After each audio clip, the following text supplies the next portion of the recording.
Herzlich willkommen zur zweiten Folge von unserer Tour mit Genuss durch den Thurgau. Nachdem wir jetzt mal in der letzten Folge schon richtig viel erlebt haben, melden wir uns heute direkt aus dem Schloss Herderen. Wir haben schon ein bisschen etwas gesehen, aber ich würde sagen, zuerst einmal erzählt euch Steffi, was wir heute alles vorhaben. Der heutige Tag steht im Zeichen vom Thur- und Seebachtal. Als erstes sind wir hier im Schloss Herderen, haben uns die Manufakturen ein bisschen angeschaut, ein bisschen hinter die Kulissen geblickt. Später gehen wir weiter, in Wigoldingen im Gasthof Wartegg zu Mittagessen. Bevor wir dann am Nachmittag in Kartus Itingen gehen, dort gehen wir auf die Jagd. Aber nicht nach Tieren, sondern auf die Schnitzeljagd. Zum Abend gibt es ein Erlebniskäse zusammen mit einem Waldfondue und schlafen. Das sagen wir noch nicht. Wir sagen definitiv noch nicht, wo wir schlafen, weil das wird super speziell und auf das freuen wir uns schon ganz, ganz lange. Aber ich würde sagen, jetzt gehen wir los, weiter durch den Thurgau. Wir freuen uns, sind ihr alle mit dabei. Los geht's!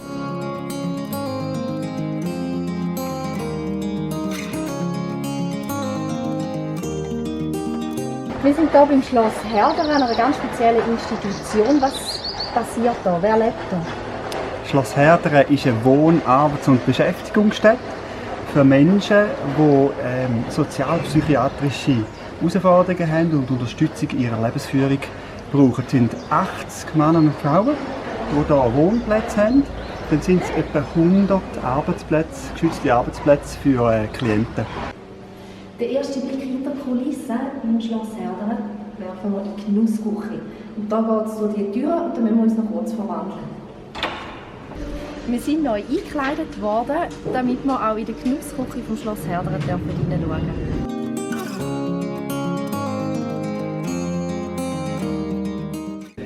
Der Andreas der zeigt uns jetzt hier die Genussküche im Schloss Herderen. Und was wird da genau gemacht im Moment? Was macht ihr?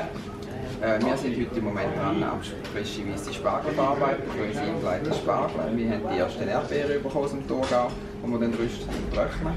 Wir kochen hier gerade eine gelbe Tomatensauce, eine gelbe Tomate, die wir hier aus der Region haben.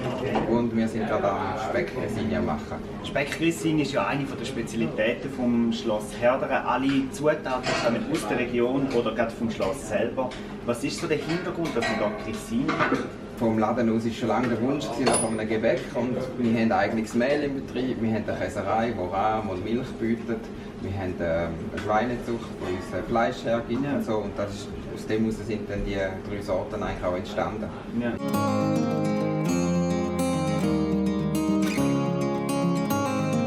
Weil die Genussküche hergestellt wird, kann man nachher hier im Schlossladen kaufen. Und jetzt gehen wir doch mal schauen, was es hier alles drin hat. Der Laden an sich sieht ja sehr gross aus.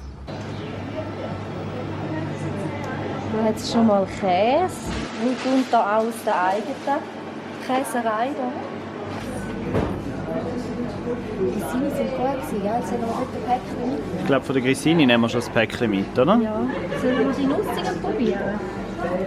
Lieber die mit Speck. Die mit Speck ist lieber. Mehl gibt es auch, he? Mehl aus Eigenproduktion. Das ist wie so ein kleines Spezialitätenladen. Wobei klein ist, da kommt es ein richtig grosses Läden jetzt da. Ist das so ein bisschen Dorfzentrum, oder? Ja, schon, ja. Wie lange haben wir den Laden schon da? Wir haben letztes Jahr 20-jährige Dörfer feiern. Ah, schon. Ja. Für die Pflege haben wir dabei. Jetzt gehen wir noch ein bisschen das Schloss anschauen. Nach dieser spannenden Führung durch das Schloss Herderen machen wir uns jetzt auf den Weg zum Mittagessen. Uns plagt schon wieder so ein kleines Hungerli, oder? Ja, ich glaube auch.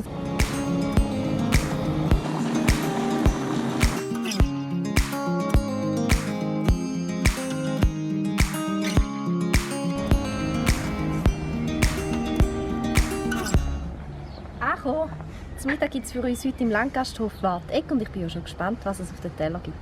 Wir haben ein lauschiges Plätzchen im Garten bekommen. Ganz, ganz schön. Das Menü ist auch schon bereit. Jetzt schauen wir mal rein, was es gibt. Wir sind super gespannt, aber ich denke, es gibt einen herrlichen Mittag.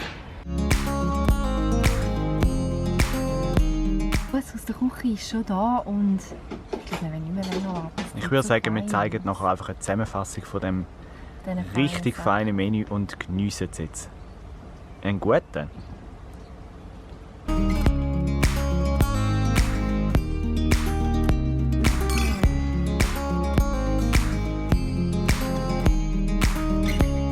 das Mittagessen war definitiv mehr als nur gut.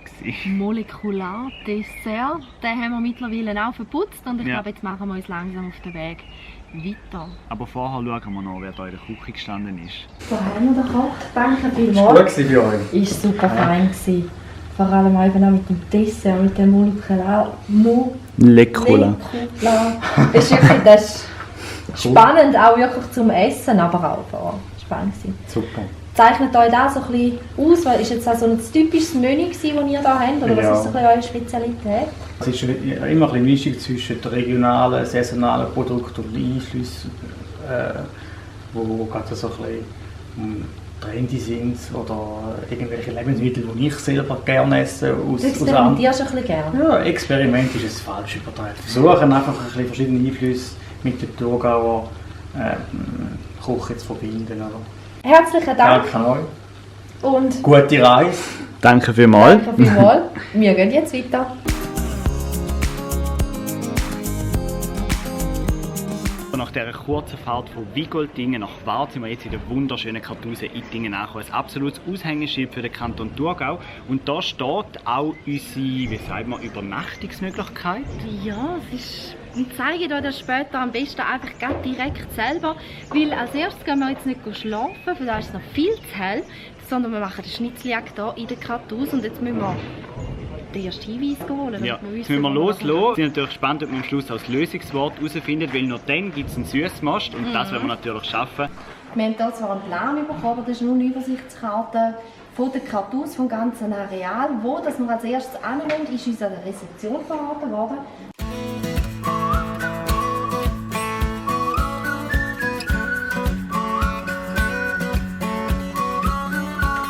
129, da ist es. Und wir haben den Hinweis schon von ein bisschen weiter unten gesehen. Da ist er. Wir haben es geschafft! Yes! Den letzten Posten haben wir gefunden. Die Steffi nimmt den gerade raus, aber der Rest, der ist ein Geheimnis. Zum Wohl! Zum Wohl auf unseren wohlverdienten Sieg. Schließlich haben wir die ganze Schnitzeljagd fertig geschafft. Ja, und das ist die Belohnung dafür, die man bekommt, wenn man die Schnitzeljagd macht. Was braucht es alles dafür? Du hast ja noch schnell nachgefragt, oder? Man kann sich einfach an der Rezeption melden. Es kostet pro Person 7 Franken. Dann gibt es alle Informationen, den Plan, den wir auch hatten. Und zum Schluss, wer es schafft und das Codewort herausfindet, gibt es dann auch einen gratis Süßwurst. Wir wünschen euch viel Erfolg dabei. Und wie gesagt, wir zeigen euch jetzt ganz noch schnell, wo wir schlafen. Ins Bett geht es aber noch lange nicht. Wir haben noch richtig viel vor.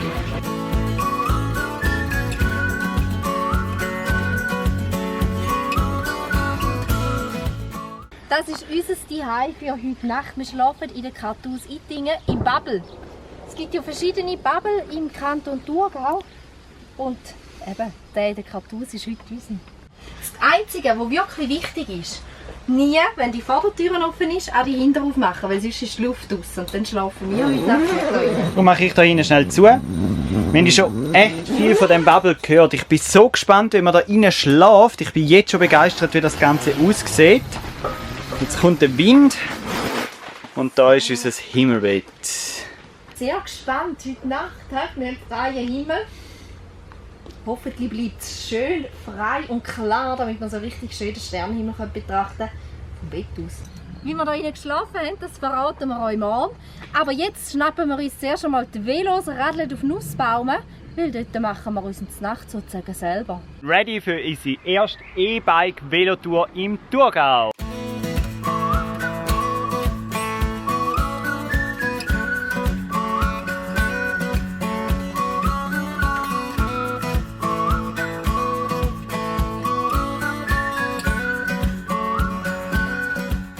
Wir sind an unserem Ziel angekommen, in Nussbaumen, allerdings nicht ganz in Nussbaumen, sondern direkt im Weinberg. Und da oben haben wir jetzt eine wunderbare kleine Pergola. Wir werden auch schon erwartet, weil ich habe vorher gesagt, wir müssen uns unser Essen sozusagen selber machen. Wir tun Käse hier mitten im Weinberg rein. Es ist einfach echt geniale Aussicht und alles zusammen.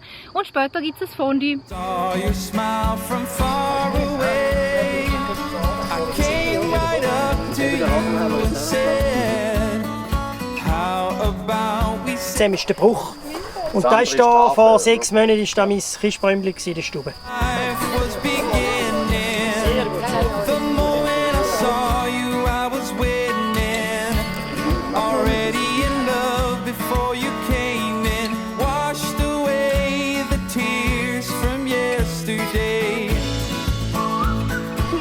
machen wir hier ja unseren eigenen Käse zusammen mit dem Käseparadies. Und mitnehmen können wir den heute natürlich nicht, weil der muss noch reifen im Käsekeller und erst etwa 6 Monate ist der dann gut zum Essen. We talked for hours and time went fast. We made a bond. Da hinten. Genau, du darfst auch drin langen und mit ziemlich hier schön anfahren und mit Schwung unten durch und vorne rauf. So, jetzt haben wir schon ziemlich viel. Jetzt kann man es gerade ablegen auf den Rand. Jetzt kannst du alle 4 Teile heben da vom Tuch. Schniffi. Und ohne über die Schuhe in die Form rein. Dann gehen wir wieder fischen. Oh, ich komme rein. Ja, wir haben ziemlich viel verwünscht, das ist gut. Die Masse ist fertig, das ist dabei rausgekommen. Wir haben es bereits ins Tuch rein und pressen es jetzt in die Form. Aber natürlich wollen wir auch wissen, wie das jetzt schmeckt und dann probieren wir einfach einmal ein bisschen. So, 5 Minuten pressen, kehren. Wie es der Chef versprochen hat, hat es wirklich noch so ein bisschen eine Süße drin. Und ja, viel mehr Geschmack hat es noch nicht. In silence or in screaming noise, we're meant to be there. Jetzt habe ich hier ein leeres Glas und Meister Sachser neben mir. 3 verschiedene Weine zum Fondue, welchen ist perfekt? Perfekt, es wären eigentlich alle 3 perfekt, aber wir fangen eigentlich mit dem Klärli an. Das ist ein weißer Kiwi, Müller-Thurgau mit grünen Frittino, Stahlbank-Hausbau und Käse. Hey. Ja, wirklich gut. Zum Wohl. Und das ganz Spezielle ist ja, wir können den Wein jetzt trinken, umgeben von den Reben, die ja dann auch hergeben. Zum Wohl. Zum Wohl. Ain't no choice. I told you my life was beginning. The moment I saw. So, ihr habt Bilder gesehen, da hinten läuft jetzt gerade das wunderbare Waldfondue. Eine richtig coole Art von Fondue, die man ganz gut auch im Sommer machen kann, weil man es dann halt vor allem von außen machen kann. Es ist eine super gemütliche Runde da unten, eben organisiert vom Käseparadies und vom Sachser. Es macht riesig Spaß hier in diesen Trauben. Es ist unglaublich, was wir dürfen erleben in diesen Tagen. Ihr seht es, Thurgau hat unglaublich viel zu bieten. Ich kann es eigentlich nur in einem Wort zusammenfassen, der Thurgau ist geil. Wir müssen jetzt noch die letzten Stunden, bevor wir dann mit unseren E-Bikes zurückradeln in Kartusen-Ittingen und dort wahrscheinlich todmüde in unserem Bubble fallen. Fondue haben wir gehabt, war fein. Ach, danke. Du reist immer ein bisschen um, oder? Weil dich kann man ja buchen und du kommst dann dort an, wo dich Gäste gerne hätten. Genau, so ist es. In Schon der seit 18 Jahren. In der ganzen Schweiz oder vor allem ein bisschen im Thurgau? Oder? Ja, unser Einzugsgebiet ist so Rorschach, St. Gallen, Zürichsee, Aargau, Schaffhausen. So und mit dem Käseparadies bist du in Winningen? In Winningen ist eigentlich der Firmensitz Käseparadies. Das ist nur das Büro. Sonst bin ich eben mobil unterwegs. Also du hast gar nicht irgendwie noch einen Standort, wo man noch Käse oder so etwas von dir beziehen? Käse von uns kann man viel beziehen. Wir haben noch das Geschäft in Frauenfeld, wo wir vor allem ja nur Thurgauer Spezialität haben. Das ist Schlaraffenland. Schlaraffenland. Das waren wir auch schon in der ersten Folge. Vor allem Thurgauer Spezialität, unter anderem auch Käse. Aber sonst haben wir keinen Laden mehr. Aber wir tun sehr viele Läden beliefern. Mit dem Käse hier vom Schloss Herderen und von der Kartusittingen tue ich etwa 20 Läden beliefern. Und wie bist du da dazu gekommen? Eine kleine Dorfkäserei gehabt. Und es vermacht ein bisschen im Blut vom Vater her. Und dann schon gleich mal in den 90er Jahren gemerkt, dass das eine Änderung gibt, Käseunion, Planwirtschaft, dass das wieder ein bisschen auf normal übergeht, wie man so sagen will. Und er wusste, dass unsere Kleinkäserei irgendwann eingeht. Und aber dann eben schon angefangen mit Vermarkten auf Märkte zu gehen. Ja. Und jetzt Märkte abgeben, weil ich eben schon gut 60 bin. Und jetzt mache ich eben nur noch praktische Events. So. Ja. Super, das ist also wirklich sehr gelungen natürlich auch mit der Aussicht, die wir hier noch haben. Ja. Perfekt. Wenn ihr also mal einen Anlass habt, dann wäre er, der Werni, kommen wir zu euch. Nach dem wunderbaren Wein- und Fondue-Abend sind wir jetzt zurückgeradelt mit unseren E-Bikes im schnellen Tempo in Kartusen-Ittingen und jetzt stehen wir in diesem Bubble. Wir haben euch heute Nachmittag schon kurz gezeigt und jetzt die Nacht wirkt er natürlich noch mal ganz anders. Es ist schon ein ganz komisches Gefühl, jetzt in so einer durchsichtigen Hülle zu stehen und sich nachher umziehen müssen. Aber wir schaffen das, wir löschen nachher alle Lichter ab und dann sind wir für uns allein. Morgen berichten wir euch dann, wie wir geschlafen haben, ob wir geschlafen haben und vor allem, wenn wir die Nacht dann alles gesehen haben. Ich wünsche eine gute Nacht, wir sehen uns morgen vielleicht zum Sonnenaufgang, wenn wir aufstehen und sonst dann nachher. Bis dann!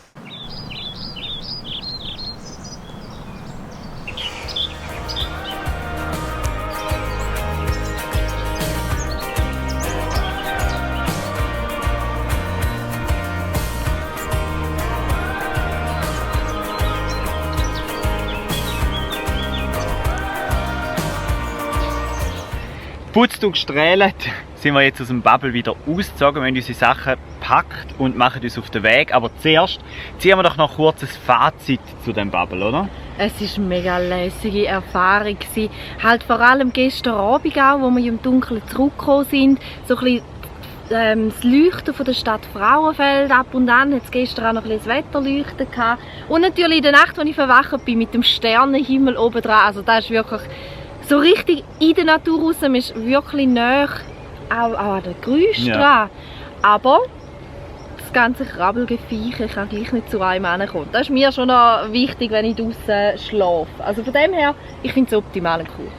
Also ich habe super geschlafen, da muss ich sagen. Ich bin nicht einmal verwacht in der Nacht. Ich habe geschlafen wie ein Stein. Was eigentlich schade ist. Ja, aber der Morgen ist dafür umso schöner für mich.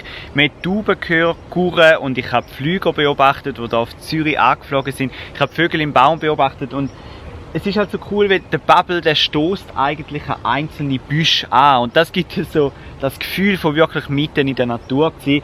Ich finde es mega cool, dass wir die Erfahrung jetzt einmal machen können. Und wir können uns gut vorstellen, den einfach irgendwo in die Natur stellen und dort eine Auszeit zu verbringen. Es ist wirklich richtig cool, oder? Das war es jetzt aber von der zweiten Folge mit Genuss durch den Thurgau. Wir hoffen natürlich, das Video hat euch gefallen. Wir haben richtig viel erlebt. Ihr habt die Vielfalt vom Thurgau gesehen. Wir machen uns jetzt auf den Weg. In der nächsten Folge geht es dann am Untersee entlang. Wir freuen uns, wenn ihr auch dann wieder mit dabei seid und sagen Tschüss aus der Kartusen-Nittingen. Bye bye. Alle Videos zu unserer Thurgauer Genusswoche findet ihr hier unten in dieser Playlist. Abonnieren könnt ihr unseren Kanal hier. Und zum Schluss gibt es auch noch einen Wettbewerb. Wenn ihr nämlich einen Gutschein für einen Thurgauer Geschenksaras gewinnen wollt, dann findet ihr alle Informationen hier oben. Achtet euch auf Buchstaben und viel Glück!